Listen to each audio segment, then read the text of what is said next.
This episode of a Gentleman's Scofflaw podcast is sponsored by Phoenix Shaving and Audible.com.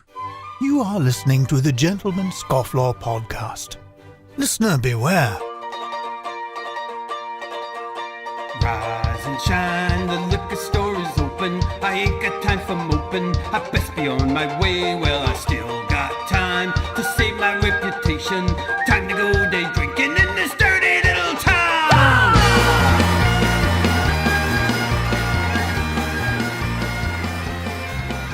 Good afternoon, everyone. Welcome to the Gentleman's Scofflaw podcast, the podcast for the rebel and the Renaissance man. I'm your host, Jordan Crowder, and joining me from the Great White North is Johnny Boy. Hi, everybody. And with me here in person is Donovan Fowler. How you doing? In person, Donovan Fowler. Donovan I'm good. Fowler.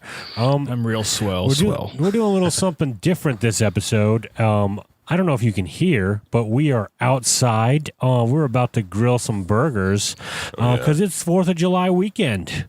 Happy 4th of July. And actually, it's also Canada Day this weekend, which we'll get into that in a second. But let's do some housekeeping here, all right? What are you drinking there, Donovan? I'm drinking a Brew or Die Blood Orange IPA from 21st Century Amendment, or no, not 21st Amendment Brewery. All right. And I don't know, I've heard good things about it. I thought, why not go patriotic? All right, that sounds good. I'll join you in that. Let's crack them open right now. Right. I like that it's got Mount Rushmore on the cover. Yeah, you got I'm Abe sticking with and my George and my tested and tried, tested, and true Stella Artois. The Belgians do it well. There you go. Ron 4th of July or Canada Day, you're doing it Belgian style. That's right. And I am smoking my Country Gentleman by Missouri Meerschaum. And in it, I've got some, it's called a seersucker from Country Squire. could also be The called Country Squire. Could also be called a Country Gentleman Scofflaw. There you go. Country Gentleman Scofflaw. It's a little windy today. Because the fire warning is very high today. Is it? Okay. I don't know. I just know that it was very high the other day. And later on, coming on the show, we've got John Lovell of Warrior Poet Society, because it's 4th of July, and we're going to learn about guns and freedom. Right? Guns and freedom. The two are often intertwined, believe it or not. What do you got planned, John? Do you have any planned for Canada Day? It's July 1st, not Canada Day. really. Watch The Patriot starring Mel Gibson. I wish. No, personally, I think we're having dinner at a friend's house, followed by early to bed because I'm old. I'm an old man. But typically in Canada, the way we celebrate is with Krispy Kreme donuts, Domino's pizza, and lots of Led Zeppelin. That actually sounds All kind of things cool. not at all Canadian. Well, I remember like being back. We used to go to the Canada Day there in Greenfield Park, which was like it was like a big football field, which was rare because Canada's not really that big into football. So that was kind of also funny that it was on a football field. But it just seemed very much to me that it was like, oh, Americans got the 4th of July, we're going to do our own thing. And they tried to do something similar, but it never completely worked. That's right. We tried, you know. We failed, but at least we tried. Yeah. To be fair, we did, I think during the Revolutionary War, we did try to invade Canada, and it didn't go super well for us. But I think that may have been due to the Indians and the weather. Yeah, probably. Well, you tried. You know, you failed, but at least you tried. That's Canada's motto. Well, I remember on Canada Day, we're talking a lot about Canada Day here on 4th of July, but on Canada Day, there'd be that concert at the park, and every single song they were playing was like modern American pop music. Yeah, so no rush to be Which found. is weird because there's so many Canadian artists that are like in vogue right now. Like, well, now, yeah, this was like 10, 15 years ago. Well, I Like, mean, Elton John. Alan Thicke. You guys had Alan Thicke until he died recently. It's true. And Biebs when the I was doing Bieber. Pains. I mean, when Bieber was around at that time, right? Not really. No, Bieber was after I moved to the States. We're old men now. But yeah, it was like they'd be playing like Black Eyed Peas, which is just it's. I feel like the Black Eyed Peas are like the new Nickelback. They're like the band of choice to crap on these days. They are. Well, yeah. No, Will I Am. Do you guys listen to any modern artists, John? I know you're an old fogey at heart, but Well, here's my take on it, okay? Go back to the 40s. There was this lovely little tune called Don't Sit Under the Apple Tree with Anyone Else But Me. Okay, and it goes like this. Don't sit under the apple tree with anyone else but me till I come marching home. So it's about the guys that are off at war, dealing with bullets and POW camps and Nazi bastards. And, they're just wanting, their lady to be faithful and wait for me, that kind of thing. Yeah. Compare that to... the hit song by Ludacris, "Move Bitch, Get Out the Way." Or the new version by what's his name? Kendrick Lamar. Sit down, bitch, be humble. I don't know. Sit down, bitch. I don't know any of these songs. We've come a long way. Yeah. It's funny. I realize how out of touch I am with popular music when You just gotta listen to the radio. Honestly, Yeah. like that's how I'm always keeping up. Is that you'll pick up songs like months before they become a hit, or you'll pick up a song that's like already been on the radar. Well, I listen to a lot of Spotify where like they'll do like playlists, and so that's like the modern music I get. Like I'll be like, oh, I like folk music. I'll put on a folk playlist, and it'll have like old stuff that I like, and then new stuff mixed in there. Battle Hymn of the Republic. Yeah. So it's like, that's really how I listen to my music these days. If I'm in the car, I can't stand to listen to LA pop radio because it's so bad. So the lesser of two evils for me is country radio, because every now and then there's some old stuff that I like on you're there. missing out on the alternative rock stations. Like alternative rock oftentimes Like what, has Jack some good FM? stuff. Yeah, Jack FM has a lot. Well, that's actually We're so edgy. We're so weird. Isn't that oldies? No, I think Jack it's FM like I think oldies? Jack FM is like the guy that comes on that always has some sort of sarcastic thing that he says, and those are all the bumps. They do have a good variety. I think that they're probably the best one of the radio stations around here. I don't know. It's hard to I think the problem is that the greatest export of Los Angeles is pop culture. So you're only going to get the poppiest. And Merica itself, yeah, but so you're only going to get kind of like mainline. I hate to sound like, oh, it's so mainstream, but like whatever is like the popular thing of the day, and they're going to ram it to death, whether it's television or like movies or even, music. You know, the one artist that I can't stand, and it's like I don't necessarily have anything against him personally. Just everybody seems to love his music, and I don't. Ed Sheeran, with that whole like, he's a lot of people's wedding songs, I think. I'm sure he is. Wedding songs are always like I'd love to do like a documentary, like doing like covering 6 weddings and like just the wedding songs, and then interviewing the people like 10 years down the road and being like, what do you think of this song now? Like, what do you think of John Legend's All of You? And now I'm sure they'd be fine. What was your wedding song, John? Yes. Wait, I Like the Way You Move.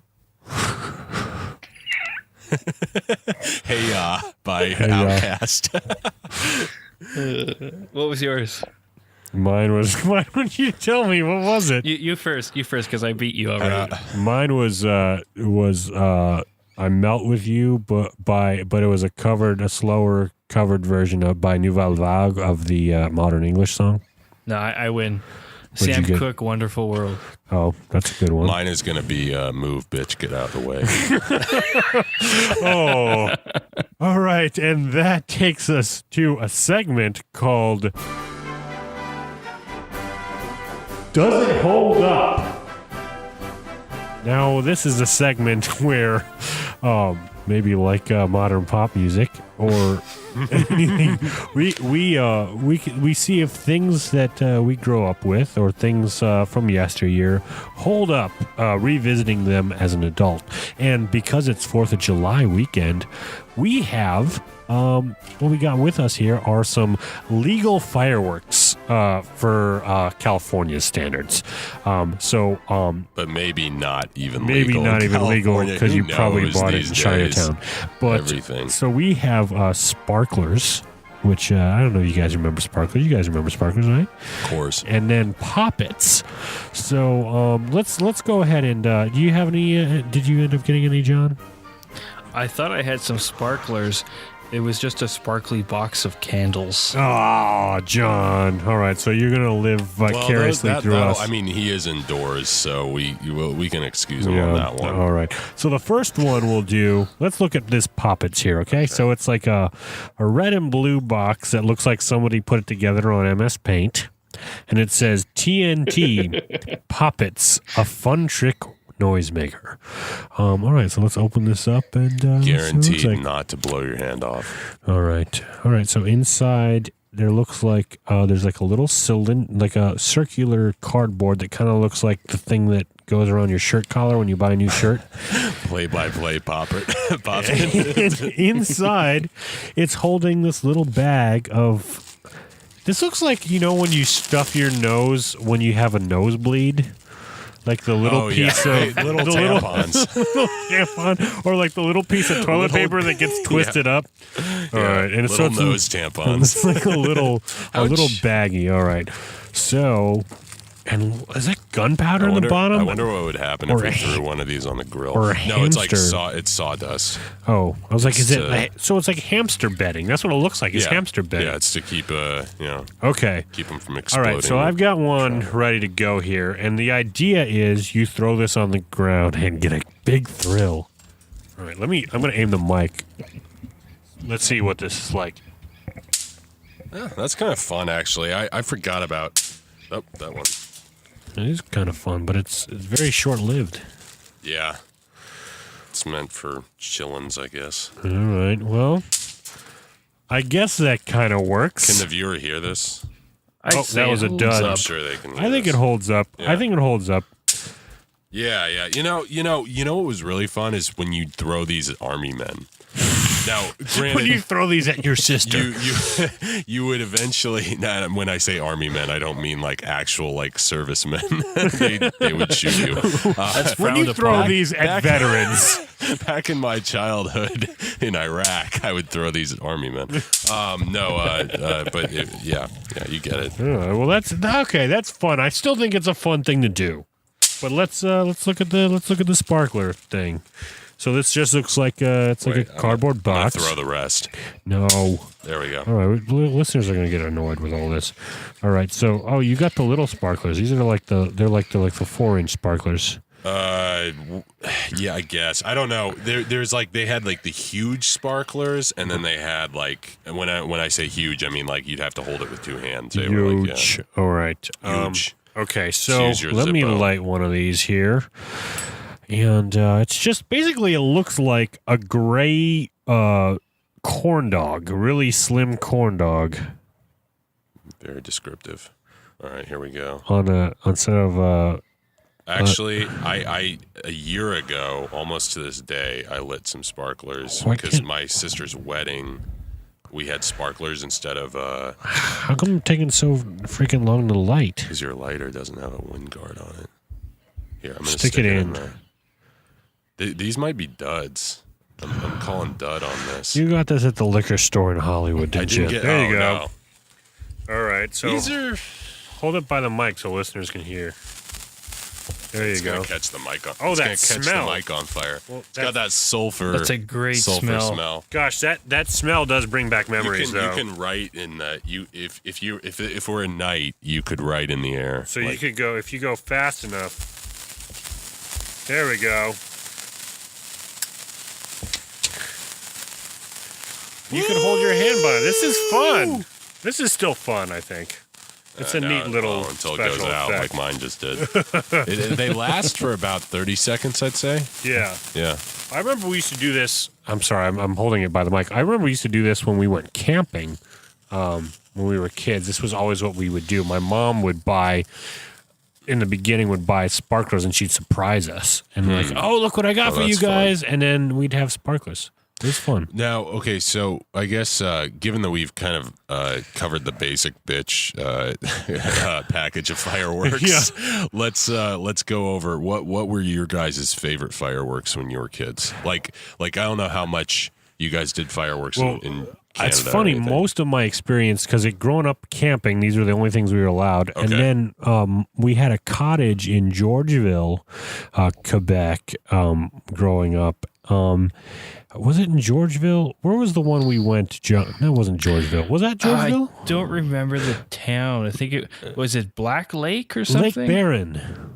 Lake Bear. I was way off. Lake Barron, that's what it was. But we also had a cottage in Georgeville where the first time that I ever saw like home fireworks that you can do, like Roman candles and stuff, was at this little what do you call it? Like a general store that was so old school. Yeah. You'd walk in and the floors would creak, and it was like something from Anne of Green Gables or something. But it was Got to get that Anne of Green Gables reference in there. That's all these Canadian references on 4th of July. But yeah, so John and I, we'd get like a bucket of sand and we'd go out onto the dock of the lake and we'd put on a fireworks show for our families that would come for the weekend. And it was a blast, shooting off Roman candles and stuff. Yeah. Nothing better. Nothing really Great memory. much better than that, but it was mostly Roman candles, different sizes, colors. Yeah, Roman candles were always tops. I mean, I remember going up to the lake, and my friend's dad had M80s. He had like a store of M80s. So he had actual explosives. Pretty much, yeah. And he would on the way out, because it was too populated. Like, it was like a neighborhood up in the Ozarks, and when we would be leaving, we would stop in a secluded area of the road, and he'd light one and throw it as far as he could into the woods, and it would blow up. But outside of that, That just sounds destructive. That doesn't sound celebratory. it's out in the middle of nowhere. I mean, maybe a squirrel got it, but other than that. But I also I was a big fan of tanks. Do you guys remember the tanks? Oh, wait, what? Where you No, lit we never had the those. little fuse on the back, and it would sputter forward. It was almost Yeah, like a yeah. sparkler, like kind of jet on the Yeah, back. those are cool. And then it would stop, and if you put something in front of it, it would shoot out sparks in like a really long stream, and it would burn the hell out of what. So you could have tank battles. You could put them adjacent to each other, across from each other, and then have them run up against each other, and then whichever one caught fire lost. I think, too, we had the ones that were like a UFO that you'd light and they'd spin and whistle and go up. Those are pretty fun. What were those called? I think we called those,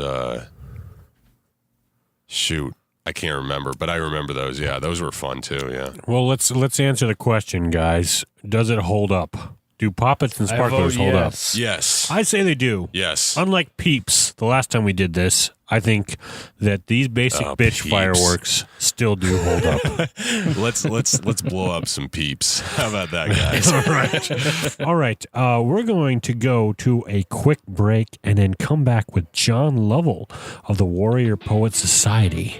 Stay tuned.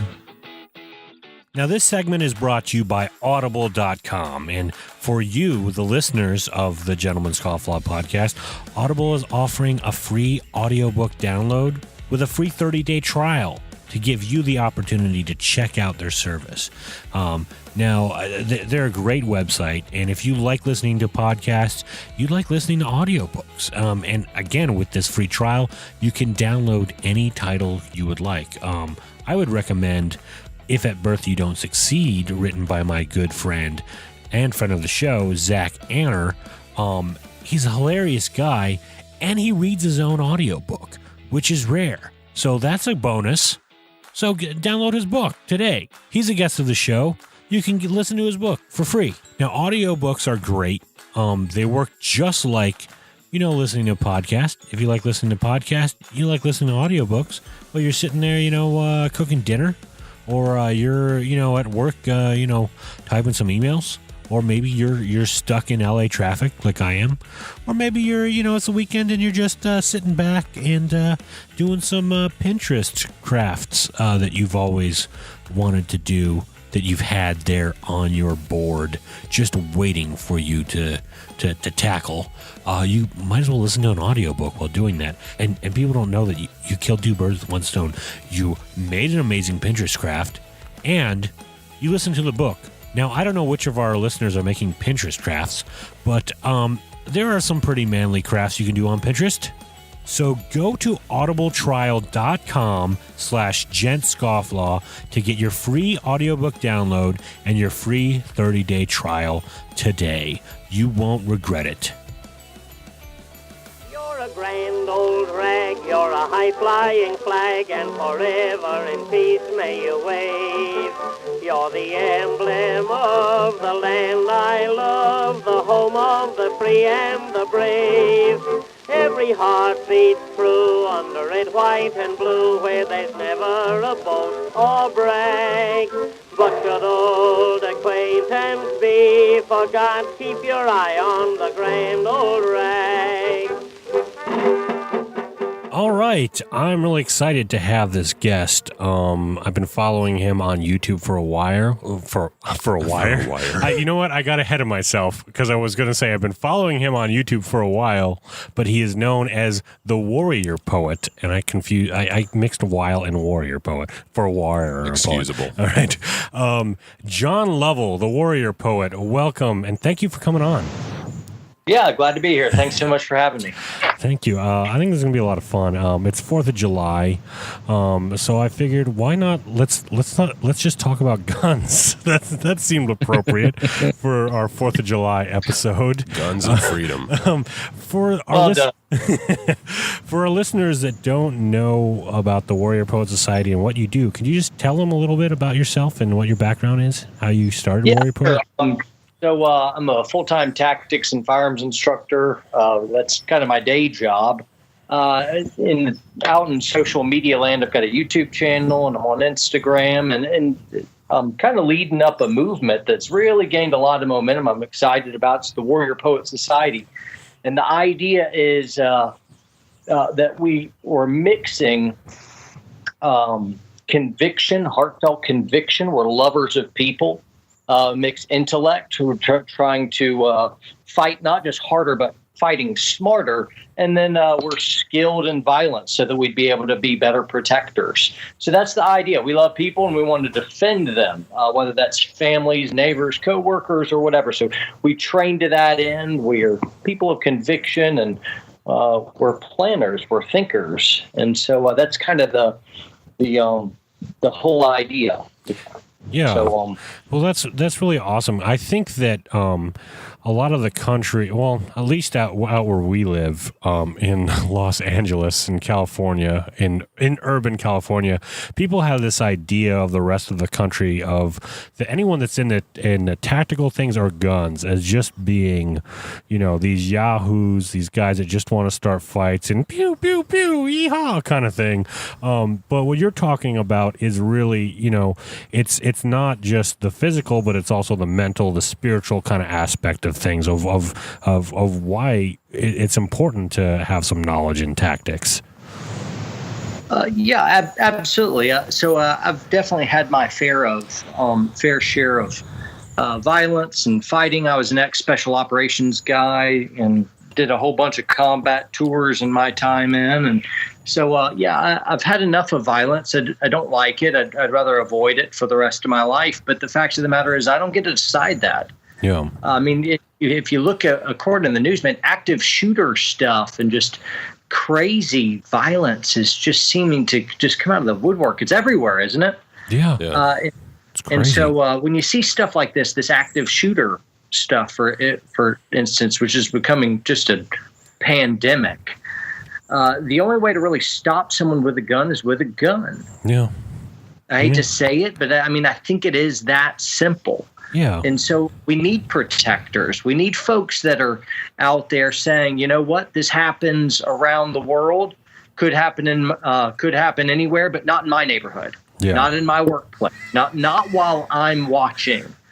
And so, really, you know, and this is just movies can do a whole lot of damage to kind of building a false sense of who all these protectors are. And I'm not anti-movie or anything else like that. I'm just saying, you know, there's stereotypes. And I think, you know, like today I'm just a normal dude. And when I'm going about life, nobody knows that I'm a protector and I'm a gun guy. I don't advertise it. I don't have any gun stickers on my car, and I don't wear any gun shirts. People don't know what I'm carrying. I'm just a smiling guy who's excited to meet people. I'm playing with my kids and trying to make out with my wife, and I'm just a normal guy seeing movies and working a job, and I like people, and I want to protect them. And so, it seems like a straw man argument that's going on out there. And yeah, you can find the crazy gun guy, and that's typically who gets in the limelight. But there's a whole just undercurrent of responsible armed citizens. We're not John Wayne cowboys. We're not ignorant. We're not stupid.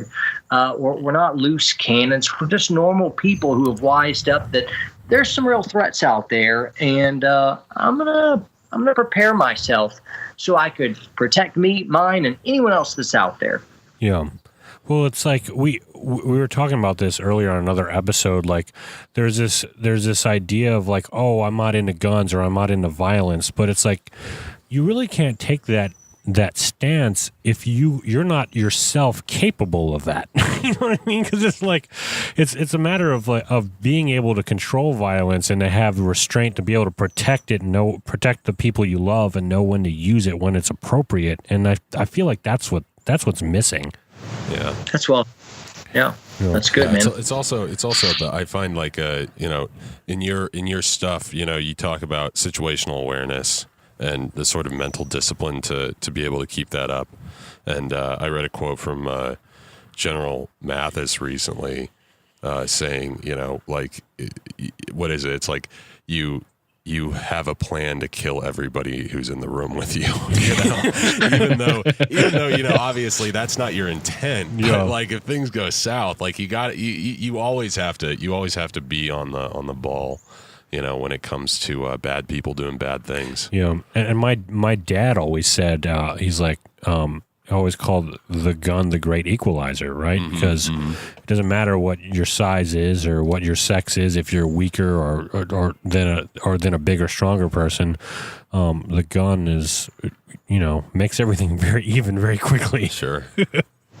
And I think a lot of people, they seem fair. At least up here, I'm in Canada, so it's a very different culture up here, and there's this undercurrent of they're very naive about it, and the whole that's the word. So I'm going to have to practice that one. So the whole idea of I'm not into guns and violence and such, that's fine, but the bad guy coming down the street is, and what are you going to do? And they can't answer that. That's right. Especially in gun-free zones. I mean, the wolves are going to pick the most defenseless sheep. They're going to find ones without sheepdogs hanging around there. So, you know, it's amazing just how you can look at the gun-free zones and immediately they become real hot spots for active shooters and different types of violence. And anyway, I think the data's out there. It's more of people really just want to believe what they want to believe. And what do you think is the biggest misconception that people have about, you know, firearms, owning firearms? I'll tell you a fun story. Awesome. We love stories here. There was a pretty major television program, a network that came down, and they were doing some different training, and I was the head trainer kind of like on the scene. And these folks were from California, like yourselves, but they were very, very anti-gun. everything about them screamed anti-gun. They didn't like it, and they really just, I mean, here I am. I'm a professional gunfighter. That's what I do. That's what I teach for a living. And so I could tell that they really were standoffish, and they warmed up pretty quick. I was a real nice guy, but I did become a little bit of a bully in one area. That's when we were out on the range, and we're doing a little bit of a documentary type style thing. Yeah. And I just insisted that they shoot a gun. And so I brought out a little Silence 22 I oftentimes carry. Little Silence 22 caliber semi-automatic pistol. And I really bullied them into shooting it just because I knew they'd have a great time, and I thought it'd do so much to just kind of reach across the aisle. And the first guy who reluctantly grabbed the pistol shot one round, and I watched his whole demeanor change. He loved it. He adored it. He went through an entire magazine and looked at me for another one. And then everyone got involved, and everyone shot it, and a lot of it's just, you know, the gun crowd comes from such a wildly different side of the fence that neither side can really imagine what the other one is like, and where we can't imagine the differences. We can't imagine there'd be a commonality. There'd be the human element. And anyway, we really just kind of bonded. And after that, it's kind of like all animosity and pretensions just dropped off, and we're all just kind of friends and laughing and cutting up. It was pretty cathartic across the board. But anyway, we had a great time. So I'm from Canada, so my experience with guns up to like 4 years ago was nil. And my wife's uncle lives down in Florida. We went down to visit. He brought me to the shooting range for the first time. It was my first experience with any kind of gun. And I was so excited, I got a nosebleed. That's awesome. That's awesome. That's pretty cool, man. Oh man, I gotta leave that in, John. That's a great story. Yeah, I mean, I feel like for a lot of people that are anti-gun, they have their reasons, but a lot of them have never actually fired one and actually been able to handle them. So there's like this fear of guns, but really when you're with it and you learn to respect it and how to use it, the fear goes away. I know I was that way. I mean, I originally used to live in Canada. I moved to Texas before I moved out to California, and my father-in-law showed me how to shoot in the backyard. It was just in the backyard in Longview, Texas, where nobody cares if you're shooting. Your neighbors don't care if you're shooting in the backyard. And I was like, oh, this is what it's like. It's not really at all what I thought it would be. It doesn't sound like I thought it would. It doesn't feel like I thought it would. But it definitely you feel more confident afterwards. Yeah. No one died. No ninjas jumped off the roof to assault you. You were changed. It just pop, pop, pop. That was kind of fun, and off to the Exactly. on with the rest of your life. It wasn't that big of a deal. Exactly. For people that are getting into guns, because I don't own a gun yet, but I'm looking to get something. Where does one start? If for home defense, what do you think if somebody's just is thinking about getting a gun for home defense, where do you think is a good place to start in terms of what they should get and what they should look for? Yeah, not all guns are created equal. What I want to do is if somebody's just completely doesn't know anything about guns, and a lot of times people feel unsafe, and so they'll just go buy a gun, and then they'll walk into a gun shop apprehensive. There's 1,000 options, and really they're at the mercy of whoever is behind the counter. And whoever's behind the counter may tell them, I've heard a whole bunch of weird stuff. These aren't pro shooters. These aren't tactics and firearms instructors. They're guys working a retail job, and the unit happens to be firearms. Yeah. So one is take what the guy behind the counter getting paid minimum wage, saying with a grain of salt. Yeah. And I'm not trying to bully or pick on. I'm just saying understand you need to do your homework before you get to the gun shop. Okay. I'm a trainer. That's what I do, constantly. That's what I do. And so I have to deal with all the crap guns that filter in. And so, and really, there's a lot of just terrible guns out there. Then there's a lot that's kind of like you can make them work. It's okay. And then there's a few that are really, really great. Well, you mind if I just pause for a sec there? What do you mean by really terrible guns? Like, what is the criteria for that? Like, I wouldn't know looking for one. So what would make one a bad gun to avoid? Sure. And let me qualify that with it's a bad gun for that shooter. Okay. That makes sense. So, for instance, I'll have some little old ladies who want to get a gun. And so the guy behind the counter says, that we need to give her something simple. I really like this 357, snub-nosed revolver, and it's really light, so she can carry it in her purse. 357, lots of knockdown power, and it's simple operation. And meanwhile, what they don't realize is, that trigger has about a 12-pound trigger for that particular gun, meaning her arthritic fingers can't even pull the trigger. Thanks a lot. But she can't even shoot it, and I have to somehow teach this woman how to defend herself with it. Then, because it's such a lightweight gun with such a high-powered round, a 357, it just about tears her hand off. And after she does manage to squeak one round out, it's like a fire-breathing dragon that tears her hand off, and she never wants to shoot it again. It's a terrible experience for her. Yeah. And that's kind of almost that's a pretty extreme instance, but it does prove the point. Yeah. Others will, a lot of times gals will go in to get a firearm, and they'll get something that's cute, and then I hear this all the time.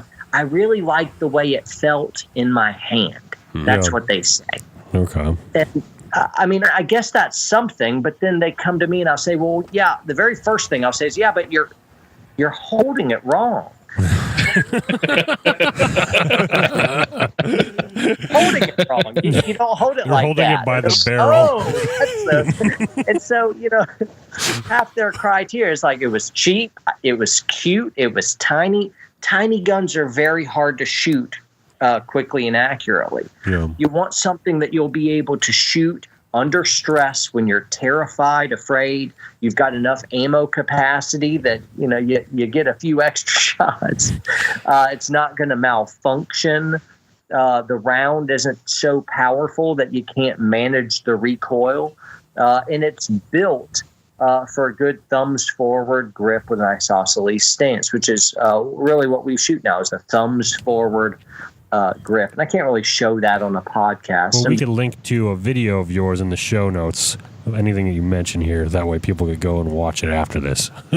Great. I give some real basic instructions on, hey, here's how to hold a pistol. And I've got somebody who's learning in front of me, and I'm placing their hands and talking about the biomechanics, and this is how and this is why.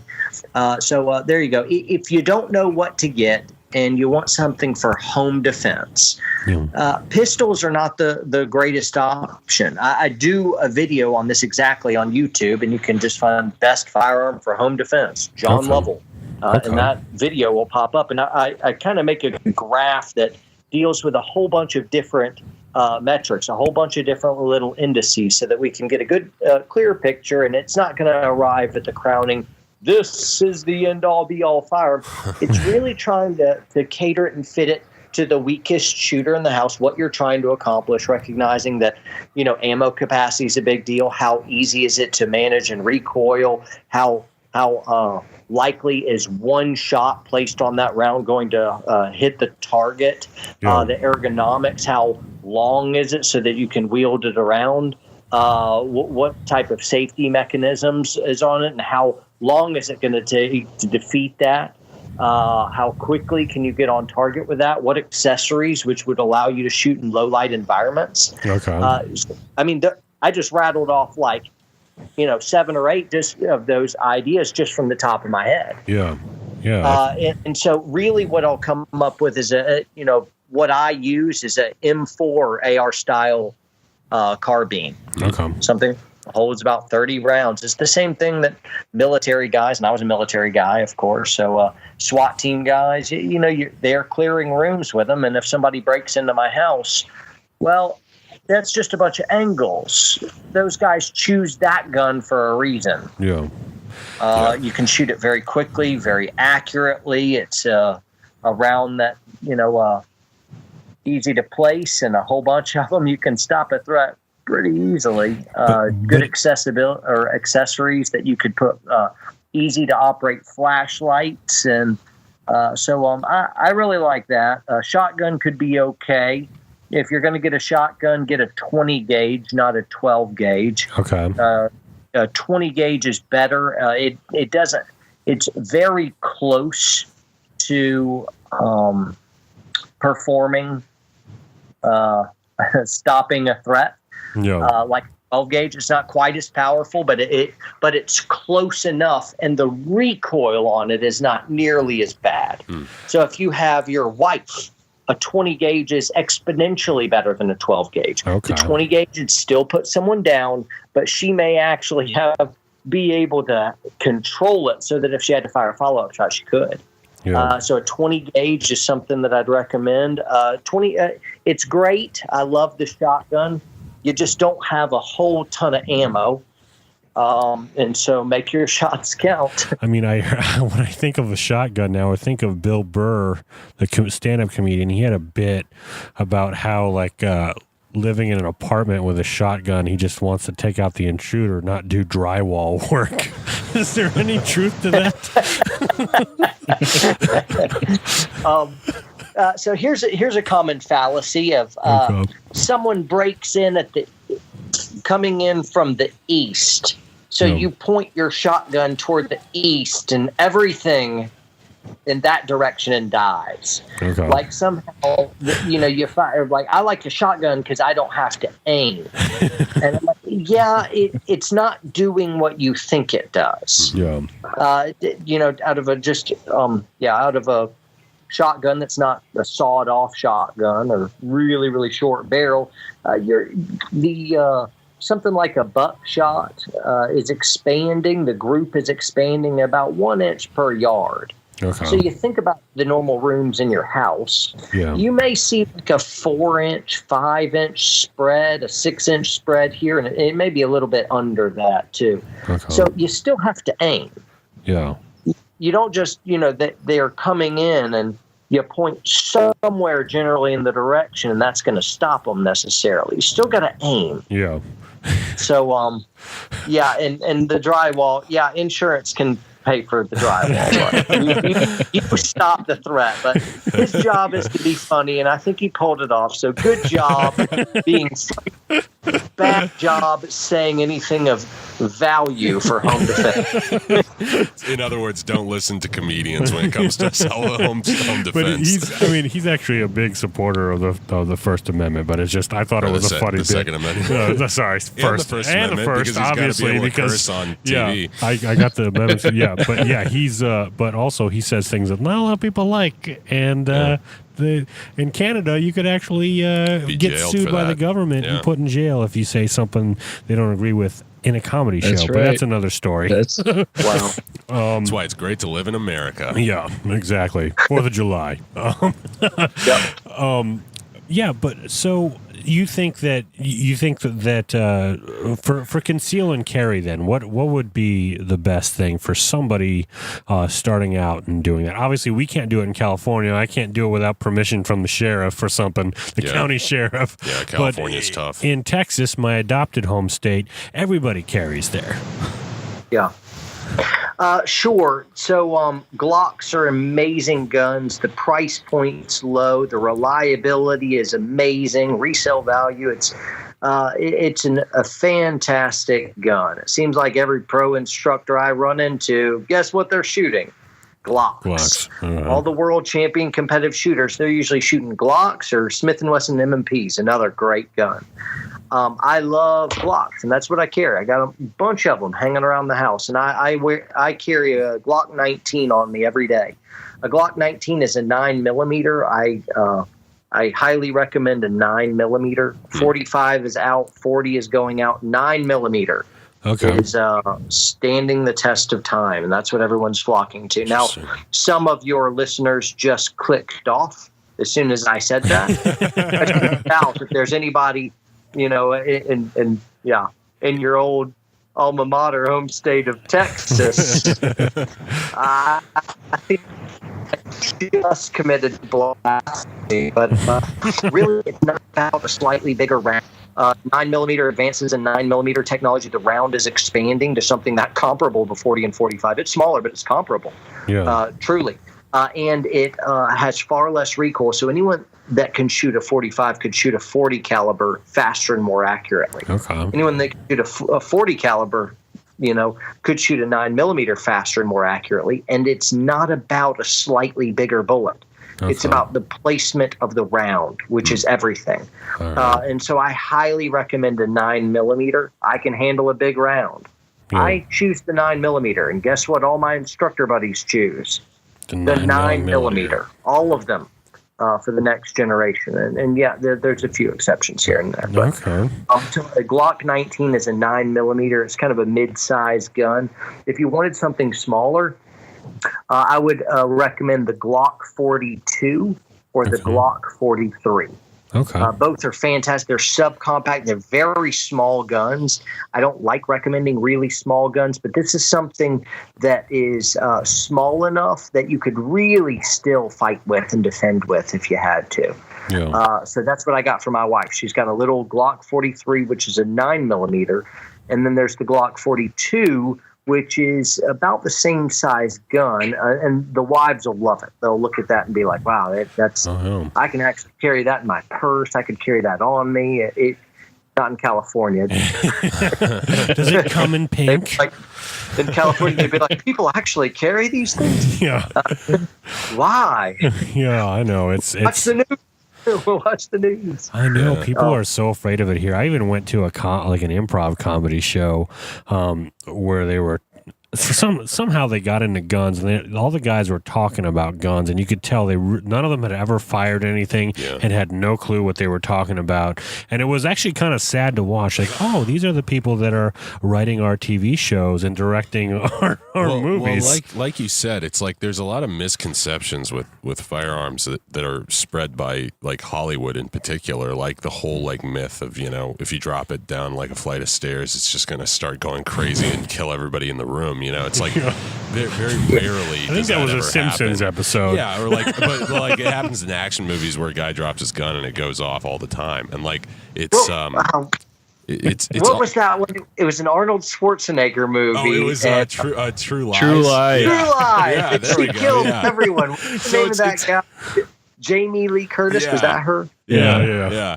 I mean, scene. It makes for a great scene, and of course, like, you shouldn't take movies seriously, but at the same time, like, to quote another movie like Witness, where Harrison Ford plays a detective and he's hiding out with the Amish, and he's like showing the little boy the gun, and he takes the bullets out and he says, okay, now it's safe to touch. Like, it's harmless. Like, it's not going to do anybody any harm unless you get your finger caught in the, in the ham between the hammer and that would be an owie. That would suck. Yeah, but yeah, I mean, it's that sort of thing where Hollywood did about like an about face. Like, it used to be like Shane telling little Joey that it was a tool and that it's all about the man behind it. But now it's like the gun itself is the most evil thing on the planet. Yeah. So it's it's too bad. Yeah, definitely. So for instance, my Glock that I carry, Glocks have multiple safeties with different safety redundancies that are built into the design of the gun. So I can take my gun loaded. There's no like really external safety switches on. It's all kind of inside the gun. Yeah. Inside the fire control system. I can take that loaded gun and throw it at the wall 1 million times and it will never go off. Yeah. It's drop safe. The only way to make that gun go off is to pull the trigger when it is loaded. It's not just going to accidentally go off and kill someone. You have to do something deliberately or indeliberately, something stupid. Folks that are usually responsible armed citizens, they've got training. They've gone through the safety stuff. They're usually normal people. And if you grew up the way they did, you may like guns and you may carry them too. It wouldn't be so foreign. Yeah. Well, it's just not used to is all. And they're just I hear this expression, or I heard a lot when I was a kid of, I'm a lover, not a fighter. Yeah. Yeah. And yeah, I like that. But I mean, until it's time to be a fighter, if you really love someone and someone threatens them, it's time to be a fighter, and to not fight would be a very unloving thing to me. Yeah.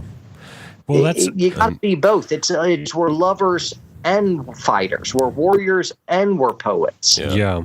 Well, it's funny that you say it, because even the name of our podcast, like Gentleman Scofflaw, it's like that idea of the two parts of a man, like somebody who's caring and a gentleman, and there's that side, and then there's the scofflaw, the kind of rebellious the side, rebel and the Renaissance man. the rebel and the Renaissance man.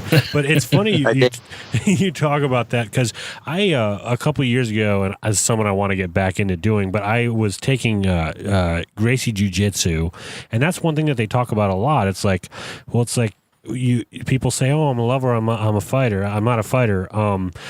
But really, like, learning how to protect yourself, and in a way where you're confident with it, means you're not just going to go ape crap on somebody and really hurt somebody if you're trained for it.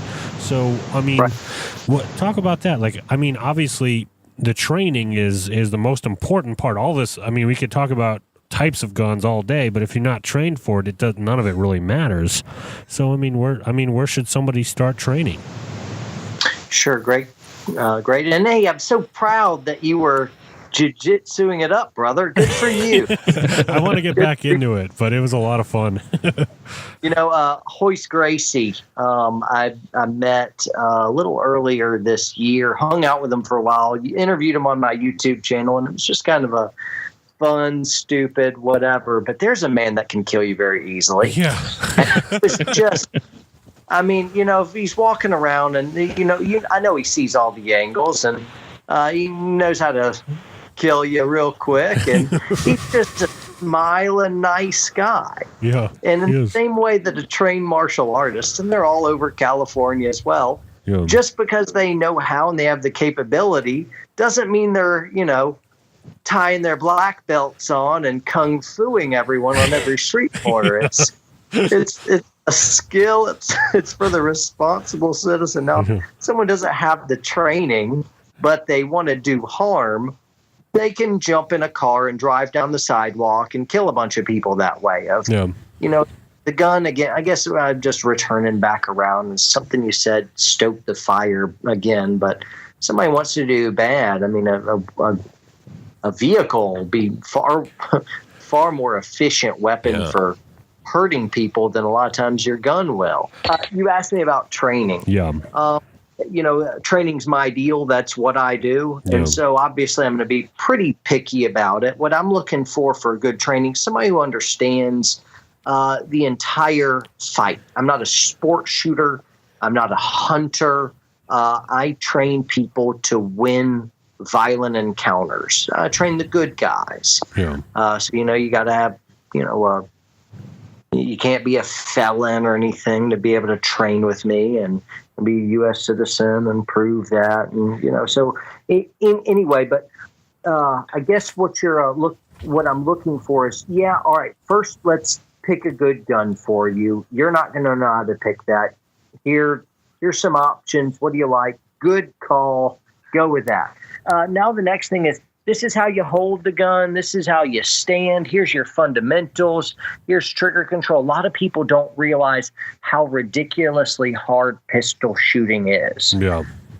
For instance, I trained a couple that owns a restaurant locally, real sweet couple. And after a couple hours, I was able to actually get them to be able to hit the targets. Wow. And that's not uncommon. You think you just go out, but because of bad trigger control and improper grip and anticipation of the shot, it's very common for people to just completely miss the target. Over and over, and that's when they're taking like careful aim. Well, this couple got excited, and I wanted to show them something. I said, okay, you're hitting the target. Now let's do something different. I want you to put the gun down on the counter, take 2 steps back, and when I say threat, I was going to scream it at them. I want you to move forward, grab the gun, and shoot that target directly in front of you 5 times as fast as you can.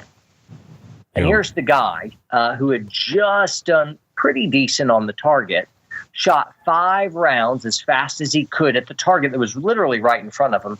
Would you like to guess how many hit the target? None. 0. You got it. 0 rounds hit the target. And that's because of what adrenaline and stress can do. Also time constraints. And see, that's defensive shooting. Yeah. You may have spent time shooting Coke bottles off the fence in your granddad's backyard, and that's great. That has some value. It just doesn't have any value when it comes to defending yourself. Yeah. What we need is, first off, know your tool, know the gun, how to take it apart, put it back together, load, unload, know the condition. Then you need to have some idea of fundamentals, how to hit your target. Then you need to blend that with stress and time constraints. This is something that most people, they could shoot 30 years and never actually do this ever. Yeah. You need a trainer to show you this. Otherwise, it just becomes a false sense of security. Yeah. I guess I'm building all this of find pro training. Pro training. Okay. I'm out there. I'm not hard to find. I'm John Lovell, and I travel all over. I'll be teaching a few courses in California here in just a few months. I'll be out in Southern California, We'll be and then out. I've got one in Northern California not long after. I wasn't planning on plugging my own training, but I believe in what I'm doing. Come on. Yeah, I'm good you're doing it. I'm not the only game in the country. There's some other really good trainers out there too. And if you reach out to me and get a hold of me, and I'm happy to recommend some of my peers, guys that are doing similar stuff. But what's difficult is find somebody who kind of sees the whole picture, the 30,000 foot view. Yeah. So they can really start with the end in mind and efficiently and quickly get you to where you could really actually maybe hold your ground. And the better the trainer, the faster they can get you there. Yeah. Yeah. And people that are listening, John talks a talk because he's got these videos online where he tells old stories from being a soldier. And A ranger. every once in a while, there's an alarm that goes off, and he has to hit the target. And he's very quick on the trigger there. Well, thanks, man. Yeah, that's a good example of stress inoculation training, and that's harder than it looks. But it's real fun, and it's partially a joke and partially just training. But it's War Stories with John on It's YouTube. fun. War I like Stories those. yeah. Well, I forgot to say that too, but thank you for your service. Obviously, we appreciate you keeping us safe. Oh yeah, no sweat. Well, I'm out now, and so any of those military guys that are looking on, I'm just going to pass that straight on to them. Hey guys, if you're listening in and you're serving military or law enforcement or EMS, thanks for your service, guys. Yeah. Well, and there's it seems to be many different. I don't think we've covered this, but like the channel is multifaceted because you cover a lot of philosophical viewpoints as well with the Warrior Poet Society. And like, for example, like I was listening to another podcast that was sort of military based, and they were talking about, I think his name is Musashi. Is that the samurai who wrote the Five Rings? Yeah. Yeah. Miyamoto Musashi. Yeah. And then you did a similar overview of him as a warrior.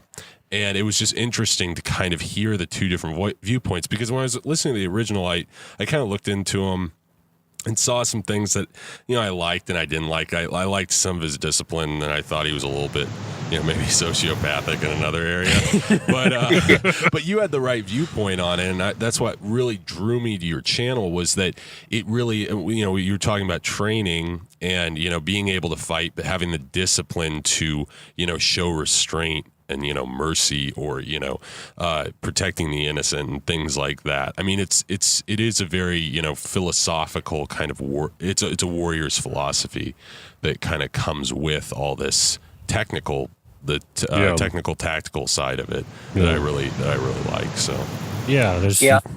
it's neat the approach you take on it. It's not just like this kind of over masculine channel, which is we're gonna shoot some guns today, but there's a lot of thought that goes into it. So that's what drew me to it too.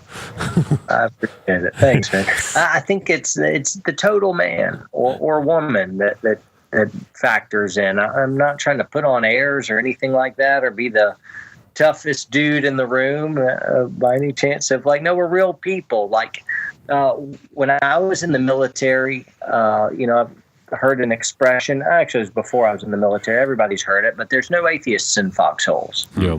Mm-hmm. You've heard that, right? Everybody has. Mm-hmm. Yeah, sure. And I'm not pushing I'm not proselytizing anybody here. This isn't where I'm going to stand up and do an altar call or anything. All I'm doing is saying, you've heard that. You've heard that phrase before. Why? Why have you heard that before? Yeah. There's no atheists in foxholes. And whether you agree with it or not, all it does is it at least opens up the discussion of, okay, in fighting, in war, in combat, theology must be a relevant topic. Yeah. You got to be ready to kill, ready to die. You got to know what's worth living for and what's worth dying for. And in those terrifying, horrific moments when you're sure you're going to die, and I've been there many times, you're asking those theological questions. That's what comes to mind oftentimes. Sometimes nothing comes to mind. You're just working on autopilot. Yeah. Others, you're, dear God, dear God, dear God, dear God, please save me, please save me, please save me. And so that stuff, if you haven't fully built in that, you've answered those good philosophical and theological questions. When it comes down to whether you can take a life and whether you're ready to die for someone else, you're not going to actually be able to perform. You're not going to be able to pick up a gun. You may not be able to move at all. And so being able to build a full person with not just the skill to do something, but with a good mindset. We want good people who are just lovers of people, who are ready to do the right thing, and that's sometimes kill the bad guy. Yeah. So it sounds terrible. We'd love it to live in this, real rosy world where we could just reason with the psychopath. We could just try a little more diplomacy with ISIS and let them know, hey, you know what? Gosh, we're not so bad over here in the West. That's Katy Perry's philosophy. touch somebody and tell them you love them. Touch a suicide bomber and tell them you love them. Well, I've watched enough Walking Dead to know when the fit hits the shan that those are the guys that are the most valuable in that situation, are the good guys that are able to do what needs to be done. Yeah, man, definitely. Speaking of talking about The Walking Dead, completely fictional example, but it's still actually that was something I wanted to ask you. Speaking of media, I listened to some of your excerpts on podcasting and such, and I think you did a review of John Wick 2, which was great. And you mentioned you like movies, and I've listened to a lot of podcasts or veterans who oftentimes will say, I'm not really into movies because they get so much wrong, and it's kind of hard to watch when you've been there. So do you have any war movies that you particularly like, or that you'd say are like the most accurate in your viewpoint, or sort of like I guess what are your favorite movies coming from like a military standpoint and sort of that attitude? Sure. And I did really like John Wick too. What I'm liking more and more is Hollywood has realized fans really like it when you do stuff well. You have a guy handling a gun and he's handling it the right way. Even people who don't know what they're seeing realize, ooh, that looked sharp. That looked right. And the people that do actually know, for me, I notice every bad grip. every improper inefficiency in presentation. I see, when they're clearing rooms or, moving in around structures or doing any type of military movement. When they do something janky, it stands up like a big, red flashing light, and it's distracting to me. Yeah. I was trying to get into a new television show, and it was about, I guess, SWAT cops, and there was some sniper on the roof, and he was about to take out, and this was the pilot. This was probably the first 3 minutes of the first episode. And the sniper on the roof took his finger and curled it 2 knuckles deep all the way into the trigger, which you're just supposed to use the tip of your finger. And it was just so distracting and irritating to me. I immediately cut the show off. And I do like movies. I liked John Wick 2 a lot. They good weapon manipulation. They had some really good training. One of my friends is Aaron Cowan of Sage Dynamics, and Aaron worked with Keanu Reeves personally for months, teaching him. Also, Terran of Terran Tactical, another dude in my world. And those are some good shooters. So the parts that I didn't like in the movie is, one, that guy, he should have died so early. It's just impossible if he didn't die. Also, some of the tactics were not what I would have liked, and the guy just never had a plan. His plan was just damn the torpedoes full speed ahead kind of thing. And it's just never ever had a plan. A berserker. Like, man, with just a little bit of planning, you wouldn't have to get shot so much in your little bulletproof suit there. It wouldn't hurt as much if you put a little more. But anyway, I like the movie. And what I'm looking for in a movie is something they did at least enough to give me a good gesture that they tried. They got the right equipment, and they're keeping their fingers off the trigger when they're moving around, and something that's, is close to a proper. Really, I want to get lost in the movie and just enjoy the movie. I'm interested in the plot and the character development. I'm not showing up to be the gun Nazi police and see if everybody does everything the perfect way that I want it to. I'm not going to be that nerdy guy. I'm going to get lost in the movie and enjoy it. But when y'all, you hear me say y'all, but when you guys, when folks, directors are so lazy that they don't understand even the universal firearm safety rules, it's just so distracting. Now I can't enjoy the movie anymore. It keeps waking me up to amateur hour. So you can't suspend some disbelief. Good stuff. I can't. It's just annoying. It keeps pulling me out of the storyline when I'm like, get your finger off the trigger. Signal with your non-firing hand. Clear the fatal funnel, man. Get out of the doorway. What are you doing? Take any cover. Get behind cover. And so, all that stuff is so distracting. I can't, it doesn't let me really just embrace the movie and enjoy it. So anyway, some good movies that seem to really do well. The John Wick stuff is real good. I liked some of the, Band of Brothers was amazing, amazing job. Saving Private Ryan, Black Hawk Down. Those were excellent movies. And just I'm noticing some actors will have better consoles. I'm noticing Tom Cruise is moving pretty smooth with the gun these days. Yeah, he's doing good work, and I don't want to like Tom Cruise. I don't want. I think he's a pretty disciplined guy for selfish reasons, but I think he's pretty disciplined. That's why he's probably getting that done. Liam Neeson does, okay. There's some good fighting, but nobody does better than Keanu Reeves right now as far as actors. Really? Wow. So sometimes you'll actually have some military guys in the movies, and when I can immediately tell who they are. You can see them move. Anyway, that's something awesome. else. Movies that were just terrible. Tears of the Sun. Tears to my eyes. Just such a disaster. Terrible. You mentioned The Walking Dead. Yeah, The Walking Dead does terrible job. Terrible. And I forgive it because it's just such a fun sociological experiment thing they've got going on, and the character development. I forgive it, but man, it's like for pistol shooting, for instance. So in The Walking Dead, the pistol shooting, every time somebody picks up a pistol, it's like these perfect headshots.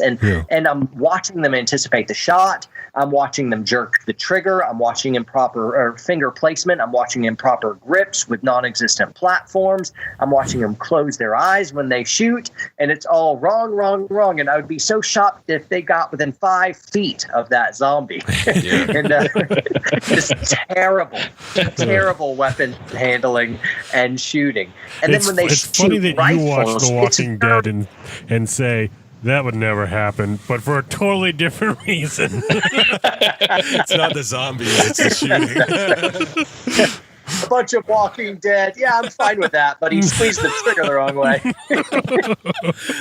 Oh, man. About preparedness, what can the average Joe who has no experience with this sort of thing, what are a few things that they can do to kind of get started?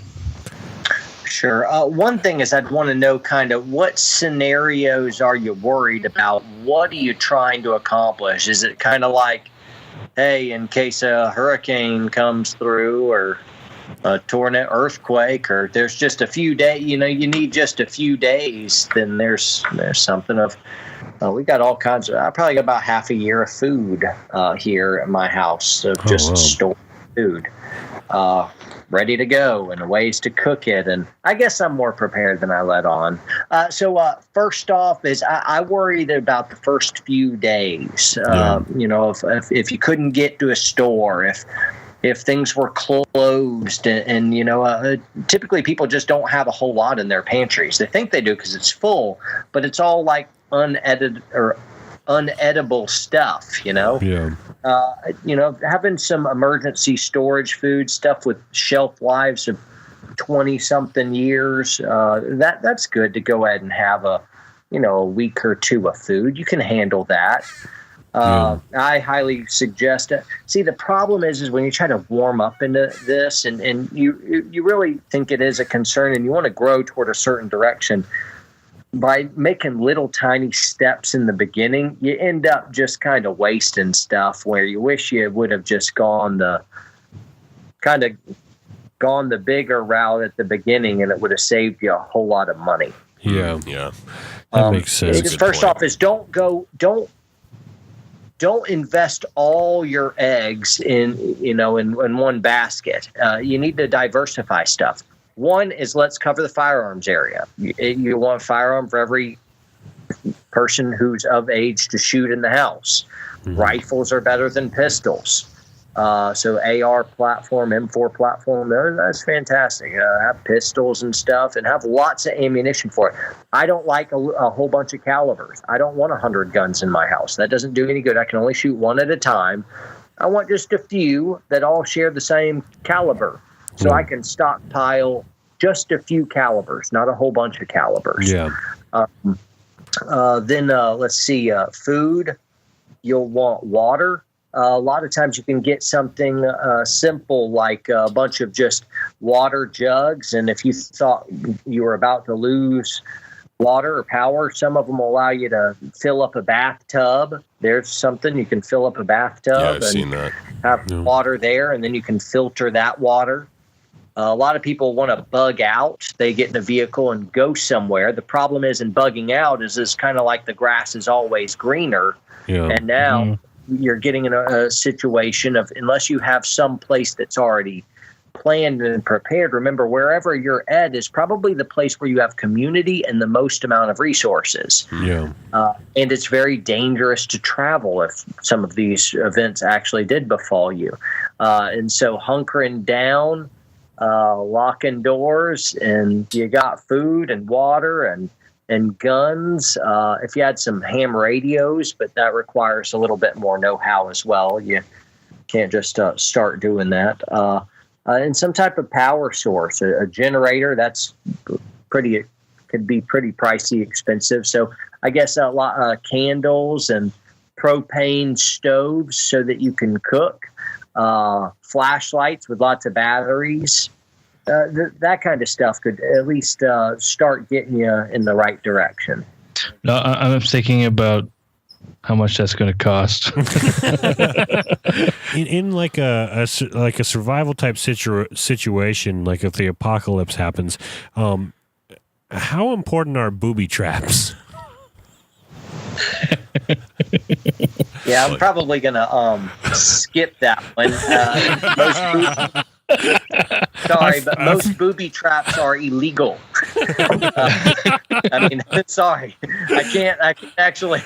No claymores in the house. Expert, a professional in security dealing with this to authorize to give my nod of approval to an illegal booby trap is probably not a good idea. Couldn't you at least have the net that lays out and then the tree comes up and pulls the guy? To our listeners, just watch the movie Predator, and you'll get it. Yeah. Oh, that's the second Arnold Schwarzenegger reference we've had tonight. That was true. Kind of deep Schwarzenegger one. We need to have a little bell. Little bell every time he comes up. There's something that's funny and interesting. You mentioned, my love for movies and then what movies are real.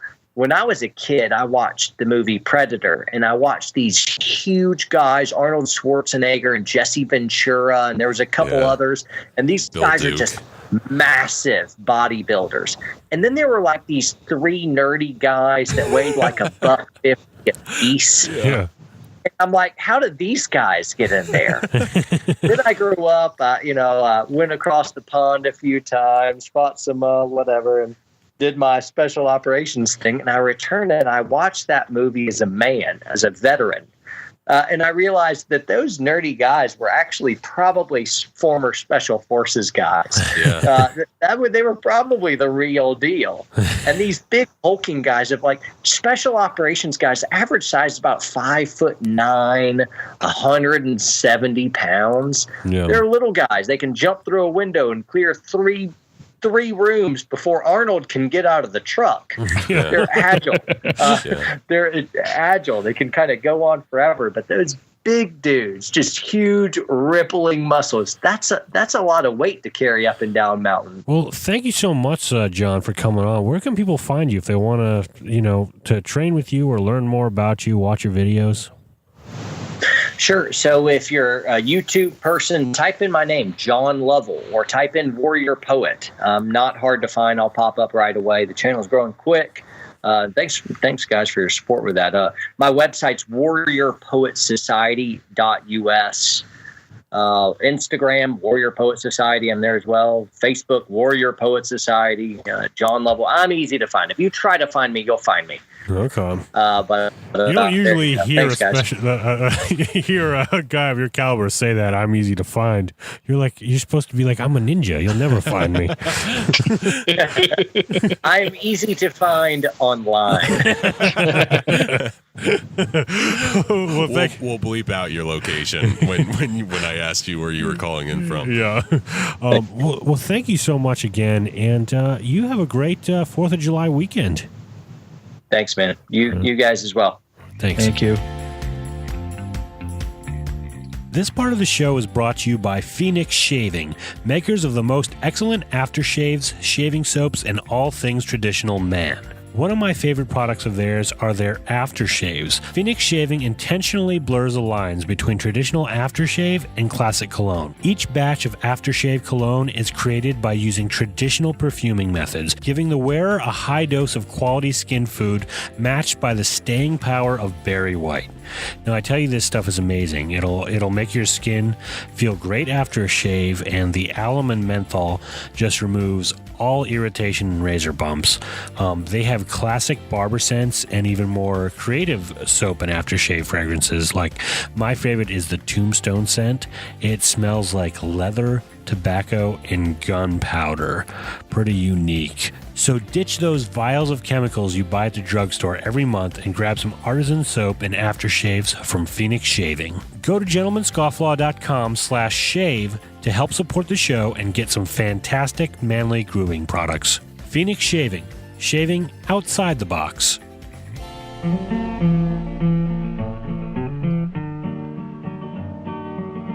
This land is your land, and this land is my land, from the California to the New York Island, from the Redwood Forest to the Gulf Stream waters.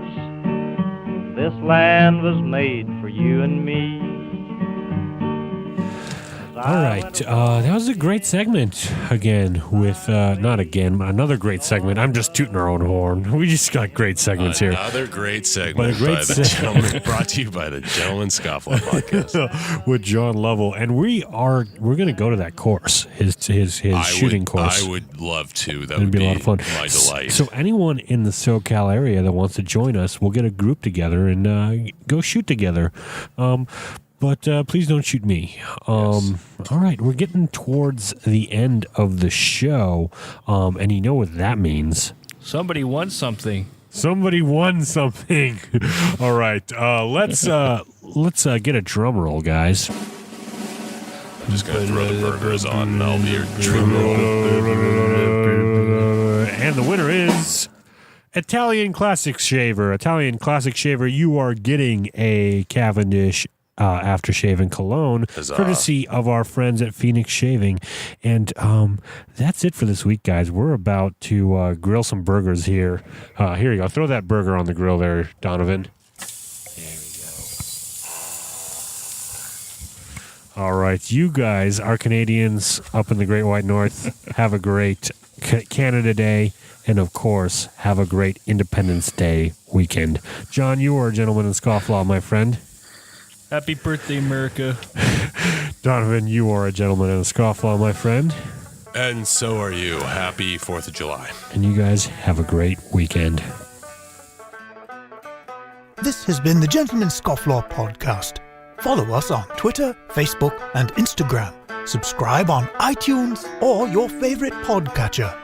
Visit us on the interwebs at gentlemanscofflaw.com. Captain says his ice on the river. We ain't getting home if we don't break through. So damn cold, I can't help but shiver. Rise and shine, we got work to do. Hey!